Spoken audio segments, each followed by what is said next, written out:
Alors, cette fois-ci, il est là, Monsieur Cox. Bienvenue. Merci, mon ami, pasteur. Merveille à vous. À toi aussi, Hervé. Voilà, des bonnes choses à vous surtout.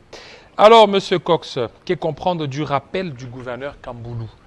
Ici à Kinshasa, le gouverneur qui a dit des vérités lors du briefing avec le porte-parole du gouvernement, Patrick Mouyaya. Mais ça a créé encore des problèmes au gouverneur, parce qu'il a dit juste la vérité. Merci beaucoup, mon ami David. Je suis très content d'abord répondre à votre invitation ce soir. Nous avons décidé que nous allons accompagner de manière normale les chefs de l'État. Comment on va faire? Nous allons dire des vérités afin d'empêcher l'isolement qui a pris trop de temps dans la famille et qui empêche que la lumière brille.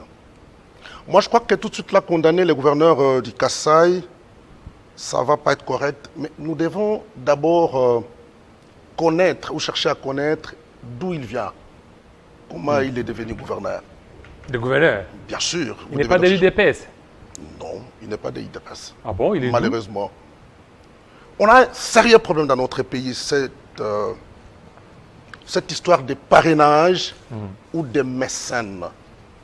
Vous trouverez quelqu'un, il a eu peut-être la confiance du chef, il joue d'un grand poste de responsabilité et il veut créer d'autres personnes à sa guise. Cela veut dire quoi? Donc, il est les fruits d'un mécénat politique. Pour votre information, le Kasaï central, c'est la grande bastion de l'UDPS. Kasaï central? Bien sûr, quand je parle de Kananga, c'est un endroit, aujourd'hui, je dirais, je ne suis pas UDPS, on doit avoir obligatoirement un gouverneur UDPS pur sang, pas quelque chose de fabriqué. Moi, ça ne m'étonne pas de voir qu'aujourd'hui un gouverneur a les kilos de fustiger l'inaction du gouvernement devant le public. Ce n'est pas sa faute. Parce qu'il s'improvise par la volonté de son mécène, qui ne savait pas qu'il était ça en réalité. Il n'est pas produit de l'UDPS. La volonté de son mécène. Mais il est de l'Union sacrée. Vous savez, aujourd'hui, c'est bien beau de dire qu'on est de l'Union sacrée. Barnabé Mouakadi, qui est le patron de la DGI, a gagné la confiance de l'UDPS. Parce qu'il est UDPS, il me semble. Il gagne de l'argent et il crée son parti politique. Ça, c'est un problème sérieux. Donc, lui, il est du parti politique? Il est du parti politique de Barnabé Mouakadi qui a d'abord créé un incident parce qu'il y avait un candidat qui a été investi par l'UDPS. Un candidat de l'UDPS? Bien sûr. Parce que Mouakadi, il a l'argent. D'abord, lui-même, c'est un parachuté, malheureusement. Il a l'argent. Et puis, il impose un gouverneur qui complique les pions des UDPS et qui vient là, il est au Kasaï, mais il ne sait pas ce qu'il doit faire. C'est grave. J'ai entendu avant moi ici mon ami Epenge qui s'embrouillait là. J'étais content. Il a dit, quelle vérité. Vous avez un gouverneur qui ne comprend pas c'est quoi la déontologie du travail. C'est quoi la déontologie? Lorsque vous avez affaire à des questions, on vous pose des questions. Mais dites la vérité. Il n'a dit que la vérité. Il gère la chose publique. Vous ne devez pas oublier ça. Il gère la chose publique. Il avait tout son temps de trouver sa hiérarchie et dire que je crois qu'ici ça ne marche pas. Ou alors, par élégance, il démissionne. C'était facile. Il vient dans cette émission qui ressemble aussi à une série de Nollywood que Mouyaya nous a imposée. Et tous les deux, ils s'emballent, ils s'embrouillent et ils se compliquent. Et finalement, pouf, il dit, il fustige l'inaction du gouvernement. Pendant que lui-même est dans la gestion de la chose publique et lui et son ami Mouyaya. Pourquoi? Parce que nous avons la malchance, la RDC et le chef de l'État a la malchance aujourd'hui qu'il y a des gens qui travaillent à ses côtés, qui ont bénéficié de sa confiance, mais des piètres, messieurs et dames, malheureusement, à cause de cette histoire de parrainage et d'avoir des mécènes. C'est un problème sérieux. C'est ainsi Donc, que David... s'il était de l'UDPS et qu'il a constaté qu'il y a des mégestions, il n'allait pas dire la vérité. C'est pas ça que moi j'ai dit. Alors, L'endroit n'était pas approprié. l'endroit n'était pas approprié. N'était pas approprié. Il est dans la gestion de la chose. Il connaît ses chefs. Il sait là où il devait les dire. Il n'attendait pas que Mouyaya vienne avec son Hollywood pour qu'il dise ça devant tout le monde. C'est pas ça qu'il devait faire. Il devait trouver d'autres canaux pour faire arriver son message. Pendant qu'il savait qu'on avait démarré de grandes actions dans sa province, mais il y avait de quoi. Est-ce que c'est qu'il a dit là, il a menti? Ben, moi, c'est pas pour ça que je suis venu ici, dire qu'il a menti ou qu'il a dit la vérité. Parce Moi, que je m'en jusque-là, fous. au niveau du Moi, je Kassai, suis venu ici. une pour province fustiger. avec 5 communes. Moi, 5 provinces. moi, je suis venu ici pour Il y a fustiger, plusieurs têtes d'érosion. Des Comme si voix. rien n'est fait. de voir Il y a l'insécurité, il y a l'obscurité. il y a qu'un pas de gouverneur, courant. il connaît son chef hiérarchique. Il connaît comment faire parvenir les messages. Comment faire parvenir? Parce que c'est lui qui est là, qui vit au Est-ce qu'il quotidien attendait, les réalités est-ce qu'il kassaïennes. attendait, je vous ai dit, dans la déontologie du travail, il aurait dû faire des choses. Parler de manière confidentielle à son chef. ou Son soit chef, c'est qui? Le chef de l'État ou le ministre de le ministre de l'Intérieur? l'Intérieur. Il allait faire le rapport au ministre de l'Intérieur. Ou démissionner s'il semblait être bloqué. Ou démissionner. Mais il était là, devant le public. Je ne sais pas comment on appelle ça, briefing. Et lui et Mouyaya, ils n'ont rien préparé. Devant le public, vous trouvez un gouverneur, pas. Il fustige l'inaction du gouvernement. Ce n'est pas sa faute, comme je dis au début. C'est la personne qui impose le gouverneur sans connaître ce qu'il est. Et il détruit en attendant son propre parti politique parce que lui, Barnabé Mokadi, il est UDPS, mais il va imposer quelqu'un qui contredit son propre parti politique et il était là même à Kananga. Lorsque vous suivez le chef de l'État, lui-même, le chef d'État, il y a quelque part là où il fustige certaines inactions de son propre gouvernement. Lui-même, le chef d'État, le président Félix-Antoine Tshisekedi.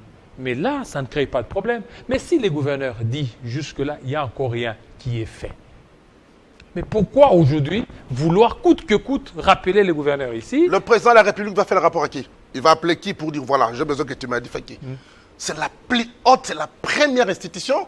Le président de la République, comme individu, c'est une institution. Le il voulait dire ça à qui? Le gouverneur il dit, il est regrette. aussi la plus haute institution dans sa province. Il ne parlait pas pour sa province. Mouyaya n'était pas de sa province. Il est porte-parole du gouvernement. Il n'a pas fustigé son travail à lui, il a fustigé l'inaction du gouvernement. Vous voyez, là où il y a un problème. Là où il y a un problème. Moi, je pense qu'un monsieur comme celui-là, j'ai appris qu'il est interpellé à Kinshasa, on doit même l'arrêter et poursuivre son mécène. Parce que ça crée des problèmes. C'est partout qu'on a ces problèmes-là. On crie de ça partout. Vous trouvez quelqu'un, il gagne un peu d'argent, il crée son parti politique, et quand il crée son parti politique, il commence à s'empoigner pour les postes, et quand il s'empoigne pour les postes, il prend ses beaux-frères, il prend ses copines, il remplit de gens. Pourquoi? Parce que juste il a l'argent. C'est ainsi que nous avons décidé cette année. Dans la famille, tout ce qui constitue l'isolant, nous allons dénoncer. Parce que ça fatigue les pauvres, les chefs de l'État. Ça fatigue les chefs de l'État. Maintenant, aujourd'hui, pour vous, si quelqu'un dénonce le mal, il va partir. Dénoncer comment? Oui, mais c'est que il faut savoir des canaux. Il faut savoir où les dire. Quel canot? Mais il faut savoir où les dire. Le fait de dire peut-être publiquement, ça va donner un pouce pour que les choses aillent le plus vite. Non, non. Là, il trahit son chef. Là, il trahit son chef. Et c'est un rebelle. C'est une rébellion, ça. C'est une rébellion, ça. Moi, je peux comprendre, mon ami Prince Pengue. Lui venait de parler avant moi. Qu'est-ce qu'on s'en fout de lui, de cette opposition? On s'en fout de lui. Mais quelqu'un qui est dans la chose, qui gère toute une province et qui sait que son parti politique est en alliance avec IDPS, qui est un parti présidentiel, il trouve son kilo et il fustige l'action du gouvernement devant le public. Vous n'avez pas vu la réaction de Mouyaya et de tout le monde? Pensez-vous que s'il est interpellé aujourd'hui à Kinshasa, c'est parce que Kinshasa a dit qu'il a dit faux, qu'il a menti? C'est parce que Kinshasa comprend que lui, là, ne comprend pas ce qu'il est. Il ne sait pas pourquoi il est là. Parce qu'il comprenait ce qu'il était et ce qu'il devait faire. Mais que c'est surprenant de voir un gouverneur des provinces qui, sans froid aux yeux, qui dit alors maintenant, tout bonnement de manière très à l'aise. Où est la démocratie en ça? Vous savez, justement... La liberté d'opinion n'y est pas. Quelle opinion? Mais Mais il est dans la gestion de la chose, c'est ça que tu disais tout à l'heure. La liberté d'expression, et surtout qu'il se retrouve devant sa hiérarchie telle que vous aviez dit. Il y a le gouvernement qui est là, il y a le président qui est dans sa province. Il trouve une aubaine de pouvoir exprimer le ras-le-bol. Il dit que jusque-là, rien n'est fait au niveau du Kasaï central. Et ce qu'il a dit, ce n'est pas faux. Vous dites bien que le chef de l'État était là, les autorités de la CRH étaient là. Je venais de vous le dire il n'y a pas très longtemps. Ça, il a voulu créer l'aspect de buzz. Buzz. Pour eux, c'est du buzz. Il attendait un beau moment, peut-être téléguidé ou poussé par les gens qui l'ont placé là-bas. Et voilà, paf, il argue. Et je vais vous prouver. Vous avez entendu mon ami Epenge qui est passé avant moi ici. Comment pouvez-vous donner la joie, vous qui gérez la chose publique, aux opposants qui commencent à vous vanter? Que c'est contradictoire. J'ai eu foi là où j'étais, j'ai dit cette personne qu'on est en train de vanter par les opposants qui sont en réalité les aigris, qui vantent un gouverneur et il va rentrer en fonction, travailler, être applaudi par les opposants. Et surtout qu'il y a beaucoup d'hypocrites dans ce pays. Je me dis qu'il a eu beaucoup de coups d'appel, de félicitations des opposants. Ça, je me dis. Que comme Penge qui était ici, je suppose que Martin Fayoulou et les autres qui sont dans les pays je ne sais pas moi, que nous avons vu il y a des jours passés, ont appelé ces gouverneurs pour applaudir. Pour lui dire et il devient suspect pour dire voilà, courage, c'est bien, tu es là pour nous, parle. Il devient suspect automatiquement. On ne peut pas laisser cette affaire. On doit poursuivre ça et dénicher pourquoi lui a trouvé que cette occasion pour saboter ce que le gouvernement pense faire. Et ce qui est grave et étonnant, la population, un bon monsieur, une dame. Mais vous moi, j'arrive. Allez-y. J'arrive. Quelqu'un qui n'a rien à faire à la gestion de la chose publique peut trouver son temps. Il dit voilà, ou soit un Kassaïen, un paisible peuple du Kasaï peut dire attends, nous étions en train d'attendre qu'on nous amène la route de Kalabambouji, mais ça tarde, nous constatons qu'il y a l'inaction du gouvernement au Kasaï. On comprendrait. Pas un gouverneur. Je me dis, c'est vrai que moi je ne crois pas aussi à cette émission de Mouyaya, mais je me dis que Mouyaya était assez large, parce qu'il y avait des questions de confrontation entre lui et Mouyaya, il serait cuit. Il serait cuit. Beaucoup de questions devaient se passer là. Il a juste trouvé l'occasion, parce qu'il a été poussé par ses mécènes. Bon, il dit, je trouve l'occasion, je fais un peu de buzz, ou soit je voulais plaire à l'opposition, et il a trouvé son occasion, oui, mais et il a parlé. Il est très applaudi. Hein. Il est très applaudi par qui? Par la population. Quelle population? La population du Kasaï central. Moi, je viens. La population du Kasaï central. Moi, je viens me plaindre. La population du Kasaï central. Je viens me plaindre. Applaudit. Qu'est-ce que moi je viens me plaindre? Cette population dit nous avons besoin du monsieur Moïse Kamboulou comme gouverneur. Lui qui nous défend. Lui qui dit la vérité. C'est que les autres disent tout bas, mais lui, il les dit tout haut. Savez-vous pourquoi je suis venu ici? Allez-y. Moi, je suis venu ici pour regretter des personnes qui ont des postes de responsabilité ne sachant pas ce qu'ils doivent faire. Je ne suis pas venu ici pour dire qu'il avait raison, il avait tort, et la population a applaudi quoi. Moi, je suis venu regretter les comportements de quelqu'un qui est gouverneur des provinces et qui connaît sa hiérarchie, mais qui s'emballe à quelqu'un de la rue. C'est ça qui est désolant à un pays comme la RDC. Et je viens fustiger, encore une fois de plus, des personnes qui ramassent des piètres comme eux-mêmes et les imposent à occuper de grands postes de responsabilité, ne sachant pas ce qu'ils doivent faire. Ça, c'est un problème que nous déplorons. Parce que quand ça arrive, moi, quand il n'est pas le seul, il a ses amis qui ont gagné la confiance du chef de l'État et qui ont créé d'autres partis politiques. Et quand ils placent des personnes, et des personnes commencent de la manière inconsciente à combattre, n'est-ce pas, les pouvoirs, comme ce qu'a fait les gars. Vous pensez que quand Epenge était ici, quand il se réjouit là, il se dit quoi? Il dit, ça y est, un but marqué. Or, ce n'est pas un but marqué. On a juste constaté qu'on a placé à la tête du Kasaï un monsieur qui ne sait pas ce qu'il doit faire et qui est là juste, comme tout autre citoyen, ce qui lui arrive, il est dit. Et voilà. Est-ce que vous ne voyez pas qu'aujourd'hui, si vous voulez, si le gouvernement veut le pousser à la démission, on fera de lui un héros? Qu'est-ce qu'on s'en fout d'un héros et c'est quoi c'est un héros? Oui, c'est quoi un héros? Peut-être, M. Kamboulou, aujourd'hui, M. Kamboulou, Monsieur Cox, ça fait de cela quelques temps que ça a pris beaucoup plus de l'ampleur sur les réseaux sociaux. M. Kamboulou n'était pas connu du grand public.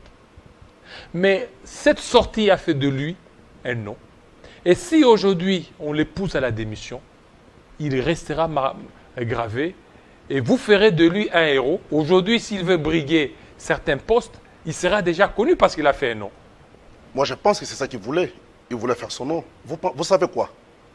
Une pute peut enlever ses habits ici à l'extérieur et se rapprocher de la ville de Kinshasa. Oui, mais ça c'est grave. C'est grave comme exemple. Pute, parce que vous avez voulu que je dise ça. Ça c'est grave comme exemple. Une pute peut se déshabiller dehors, il va faire du buzz, il sera connu. On n'est pas seulement connu quand on fait du bien. On peut faire une grosse erreur, une bêtise et vous serez connu. Oui, mais lui, ce pays a des valeurs intrinsèques que nous devons sauvegarder, vous et moi. Mais ce sont des valeurs, c'est qu'il a fait. Ce n'est pas des valeurs. Ça, c'est de l'inconscience politique et administrative. C'est ça. Ne pas savoir ce qu'on doit faire et où le faire. Je suppose, entre griffes, il se pourrait qu'il ait raison. Mais ce n'était pas le canal par lequel il devait exposer, j'appellerais ça son émotion. Parce qu'il était sous émotion. Moi, j'ai suivi ça en direct. Comment il discutait avec le ministre, le porte-parole du gouvernement. Ce n'était pas le lieu où il devait exposer son émotion. C'est pour ça que moi, je suis ici. Je ne sais pas, vous avez voulu qu'il soit flatteur? Non. Alors? Non, moi-même, je n'aime pas qu'on flatte. Je n'aime pas qu'on flatte. J'aurais voulu au lieu qu'il expose le gouvernement, au lieu qu'il expose la gestion de la chose publique dont il est partie prenante, qu'il trouve d'autres lieux indiqués pour exposer de la bonne manière où on trouverait des solutions. Moi, je ne pense pas. Le fait qu'il ait dit ça devant le média à cette émission de Nollywood, et c'est là où il a trouvé la solution, moi je ne pense pas. Bien au contraire, il s'est enfoncé. Si réellement le Kasaï n'a pas trouvé la main du gouvernement et qu'il allait dire de la bonne manière à sa hiérarchie, je crois que c'est là où il trouverait des solutions. Parce que déjà les chefs de l'État qui étaient là avaient déjà promis qu'il y aurait d'actions ou les actions réelles. Donc ça ne servait presque à rien. Monsieur Cox, est-ce que vous, tel que vous êtes là, essayez peut-être de vous mettre à sa place, et que vous êtes là à chaque fois quand vous demandez une intervention du gouvernement central, rien n'est fait. Ouais. Et qu'on vous donne l'occasion de pouvoir vous exprimer. Parce que vous continuez toujours à flasher. Je n'arriverai même pas à m'exprimer, vous savez pourquoi? Oui. Dès que je pose une question sensible à ma hiérarchie, la réponse est négative et ça me bloque de bien faire mon travail, de peur que ma population puisse me considérer d'incompétent. Je démissionne. Je n'arriverai même pas à parler devant les médias. Monsieur Cox. Et je partirai grand. Monsieur Cox, vous êtes là. Vous êtes dans l'union sacrée. Vous êtes dans l'union sacrée. Est-ce que vous ne voyez pas? Essayez de voir les actions de l'union sacrée dans les provinces. Sur 10, vous n'allez pas donner plus de 5. Je crois que vous avez entendu mon introduction. J'étais très clair. J'ai bien dit. Je ne suis pas venu ici pour dire c'est quoi. Je viendrai pour dire ça. Je reviendrai même demain, je reviendrai pour parler des actions du gouvernement aux provinces. Je vais d'abord te dire, entre griffes, comme tu as ouvert cette parenthèse, je préfère y aller. Allez-y. Là, il y a un problème, vous m'ouvrez une autre parenthèse. Là, il y a un problème communicationnel. Je venais d'être il y a 11 mois chez moi en province, dans le Congo profond. Congo. Dans le Congo profond, il y a 12 mois. Le Congo profond. Congo, là, c'est... À Féchi. Et là aussi, c'est la pauvreté. Mais là. écoutez, j'arrive. Il n'y a rien qui est fait. Mais j'arrive. Au niveau de Congo. Je suis arrivé chez moi. Je faisais les pieds à l'entrée de la cité. J'ai trouvé un beau bâtiment. À Féchi. Écoutez, j'arrive, parce que vous avez ouvert la parenthèse. Allez-y. Je dis, mais c'est qui ce commerçant qui a construit ce beau bâtiment chez moi? On me dit non, c'est le bâtiment administratif. Le bâtiment administratif qui a construit, c'est le grand projet de 145 territoires. J'étais surpris. Je n'ai pas voulu dire ça ici parce que je suis venu pour autre chose. Ça, c'est un problème communicationnel. Le porte-parole du gouvernement n'a pas son temps réel et ne sait pas communiquer sur les actions du gouvernement. Parce que moi, j'étais surpris. Franchement, j'étais surpris qu'il y a un bâtiment construit chez moi à Féchi. J'étais surpris qu'il faisait l'office des bâtiments administratifs du territoire. Ça, c'est notre problème. Il nous a créé les briefings, et ces briefings qui est une série de novellas, et les gens viennent là. Vous trouvez des ministres qui ne savent pas parler, vous trouvez des DG qui sont embarrassés, un autre gouverneur qui vient faire des fiascos. Pourquoi? Et ce n'est pas les liens indiqués où on doit parler des réelles actions du gouvernement. Les jours du passé, nous avons assisté à des scénarios. Il y avait de la foutaise, on nous parlait de, je ne sais pas moi, 5 chantiers ou la modernité. J'étais à l'époque conseiller du gouverneur au Katanga. Et le gouverneur à Et vous l'époque... aussi, vous aviez vendu ça? Mais écoutez, le gouverneur du Katanga a construit des toilettes publiques. On a fait venir un gouverneur de Kinshasa pour inaugurer des toilettes publiques. Mais il fallait voir comment ça a été médiatisé. Or, ça a été une utopie, une génération spontanée. Maintenant que chez moi, à Féchy, j'ai vu qu'il y avait des bâtiments construits. À Mais je ne sais bien sûr poser la question. Est-ce que vous, moi je ne sais pas, vous avez déjà vu Mouyaya un jour avoir une émission où il donne les détails sur les 145 territoires, territoire par territoire? J'ai les kilos de te dire que je maîtrise ça plus que lui. Donc vous êtes des réunions sacrées, mais vous aurez dû commencer par communiquer. Mais pourquoi vous ne le faites pas? Savez-vous que lui, il a les mandats de parler pour le compte du gouvernement. Moi, je n'ai pas ce mandat-là. Moi, je suis un acteur politique.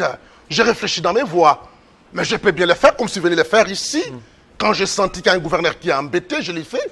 Mais lui, il a les mandats. C'est ça son travail. Il n'a pas à nous distraire avec Nollywood. Moi, je pense que son travail à faire, c'est d'avoir les émissions qui parlent réellement du gouvernement. Il doit consulter secteur par secteur, avoir les éléments et expliquer à la population. Quand vous avez dit combien de pourcents, qu'est-ce que le gouvernement a fait, je vous informe, je prends le risque de vous informer, M. David. Vous ne savez pas parce que vous n'êtes pas informé. Le jour que vous serez informé, on vous parlera du Congo, on vous parlera de Maïndombe, on vous parlera du... Mais ça, c'est la pauvreté. À Maïndombe, il n'y a rien là qui est fait. Qu'est-ce que vous voulez qu'ils puisse faire? Oui, et à Maïndombe, il n'y a rien. Qu'on fasse quoi? Au niveau des Congo, il n'y a absolument rien du tout. Vous voulez que l'on fasse quoi? Rapidement.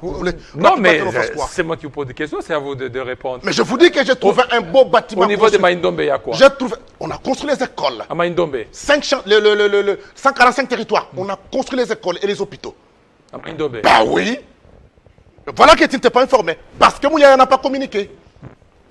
Allez-y vérifier, mais c'est devant les publics que je l'ai dit. Et je vous sens, vous avez cette nostalgie-là des 5 chantiers, parce que vous avez bouffé avec les 5 chantiers. Non, mais attendez, qu'est-ce que vous voulez? Il y a un prêtre qui me disait que les patients ne collent pas aux fesses, qu'est-ce que vous voulez? Non, mais écoutez, mais je n'étais pas un chantre de la médiocrité. Alors, maintenant, revenons au niveau des Kamboulou pour terminer. Le gouverneur Kamboulou, aujourd'hui, s'il est rappelé ici et qu'il ne rentre pas à Kananga en tant que gouverneur, vous ne voyez pas que c'est l'instauration de la dictature? Non. Dire que ça sera l'instauration de la dictature, je vous contredis en toute énergie. Vous avez entendu le faible opposant et d'autres personnes ont fustigé ce que Félix Veil, ils ont dit que Félix était un dictateur, mais j'ai suivi le 31 qui avait les ordonnances, qu'il y a plusieurs politiciens qui sont en prison, qui sortiront. Ça, c'est la haute dimension de la démocratie. Félix, c'est un démocrate. J'étais très content d'entendre quand il a dit ça au Kasaï, qu'il est un démocrate, il n'a pas besoin qu'on vienne lui apprendre la démocratie. Dire que ça serait la dictature, non. Ne confondez pas la démocratie et cet esprit de laisser aller. Voilà ce que nous souhaitons. Nous qui voulons que cette nation de Lumumba, que nos valeurs puissent être respectées au travers les mondes. Voici ce que je veux pour ce... Supportez-moi, pour ces fameux gouverneurs. Voici ce que je veux. Pour ce gouverneur. J'aimerais que vous disiez... Pour ce gouverneur. Il est encore gouverneur, n'oubliez pas. Il est encore gouverneur. Il est encore gouverneur. Écoutez, s'il est rappelé ici ça c'est mon souhait. Voilà. Ça c'est mon souhait, moi je suis pas décideur. Et qu'il rentre tout bonnement. Ça c'est mon souhait, moi je suis pas décideur. Il y a des choses que je veux, moi. Allez-y. Que je souhaite, pas que je veux. Comme il est interpellé à Kinshasa, il doit démissionner. Ce n'est pas fini qu'il démissionne, ou soit qu'on demande de les chasser par les députés, parce qu'il a réduit le gouvernement. La deuxième chose, c'est que nous souhaitons il faut suivre ses racines. Racine. Ses racines, quand on dit il vient d'où? Il faut que les chefs sachent qu'il vient d'où. Comme il n'est pas IDPS, il vient d'où? Il a des racines UDPSiennes. Non, il n'a jamais, c'est son chef, c'est son maître. Oui, mais C'est son chef. Vous pensez, tel père, tel fils. pensez-vous que quelqu'un qui a fait les combats pendant 33 ans à IDPS va se comporter comme Wakadi ou comme son sujet ou comme son gouverneur? Non. Ça, c'est juste les gens qui ont profité de leur positionnement. Ils se sont fait la santé financière. Et quand ils s'emballent dans cette santé financière, ils ne comprennent plus quoi faire. Voilà, qui commencent à créer de fameuses... Voilà, pour terminer. Voilà, on termine avec vous. On vous a vu, vous aviez accompagné aussi la ministre des Affaires sociales, Action humanitaire, Solidarité nationale, Nathalie Azamounana, dans une de ses tournées. Elle est au gouvernement. Comment avez-vous jugé, comment vous jugez certainement son action, pour terminer? Ben, je préfère prendre des réserves pour répondre à cette question. Moi, je crois que c'est une question qui ne m'intéresse pas maintenant et qu'est-ce que je m'en fous de répondre sur une question des choses peut-être que je vais contredire dans les jours à venir. Je peux, écoutez, moi je suis venu ici justement, nous regrettons qu'il y ait merci. Comprenez mon émotion, donc je suis pas voilà, venu ici pour ça n'est parler de fini, fidèles téléspectateurs. Restez branchés sur Télé 50 tout à l'heure. Nous aurons la grande édition Iselona Joël. Il sera 20h dans l'est de la RDC, 19h ici à Kinshasa. Portez-vous très bien et nos vœux le meilleur.